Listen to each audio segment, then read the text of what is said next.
আসসালামু আলাইকুম ভিউয়ার্স, চলে এলাম আরেকটি নতুন ভিডিও নিয়ে। এই ভিডিওটিতে আপনারা দেখতে পাবেন আমি কিভাবে ট্রেসিং পেপারে ডিজাইন কপি করি। দেখতেই পাচ্ছেন আমি একটি ডিজাইন আগে থেকেই রেডি করে রেখেছি, কারণ আমি আগেই বলেছি যে আমি এখানে ডিজাইন কপি করব। এই ডিজাইনটি একটা শাড়ির জন্য আমি তৈরি করেছিলাম। এই ডিজাইন তৈরির ভিডিও লিঙ্কটা আমার ডেসক্রিপশন বক্সে দেওয়া থাকবে। এবার আসুন মূল টপিকে। ট্রেসিং পেপারে ডিজাইন কপি করতে আমাদেরকে প্রথমেই একটি ট্রেসিং পেপার নিতে হবে। আমি বাজার থেকে এই ট্রেসিং পেপারগুলো গজ আকারে কিনে থাকি। একটু মোটা ট্রেসিং পেপারগুলো আমি ব্যবহার করতে পছন্দ করি, কারণ এই ট্রেসিং পেপারগুলোর উপর বারবার ছাপা দেওয়া হয়, ফলে যাতে দ্রুত নষ্ট না হয়ে যায় এজন্য মোটা হলে সুবিধা হয়। প্রথমেই আমাদেরকে মূল ডিজাইনের উপর ট্রেসিং পেপারটা রাখতে হবে। তারপরে আঁকার জন্য আমাদেরকে একটা সিগনেচার পেন আর স্কেল হলেই চলবে। মূলত ডিজাইনের উপর ডিপেন্ড করে যে আপনার কী কী ইকুইপমেন্ট লাগছে। তো আমার এই ডিজাইনের ক্ষেত্রে শুধু স্কেলটা হলেই চলবে। ট্রেসিং পেপারের উপর ডিজাইন আপনি কিভাবে ফুটা করবেন সেই ভিডিও লিঙ্কটা আমার ডেসক্রিপশন বক্সে দেওয়া থাকবে।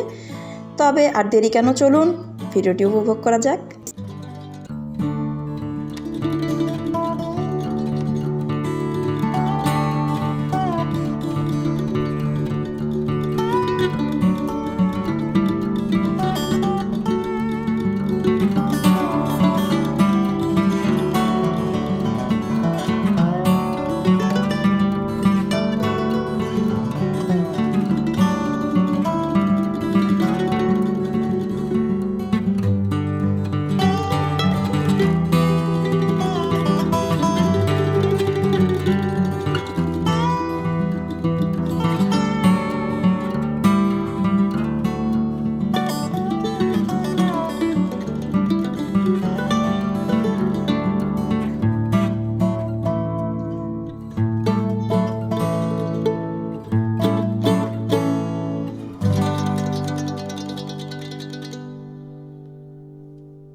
মূল ডিজাইন থেকে ট্রেসিং পেপারের ডিজাইন কপি করার পর অবশ্যই 2 ইঞ্চি বাড়তি রেখে আপনি ট্রেসিং পেপারটি কাটবেন।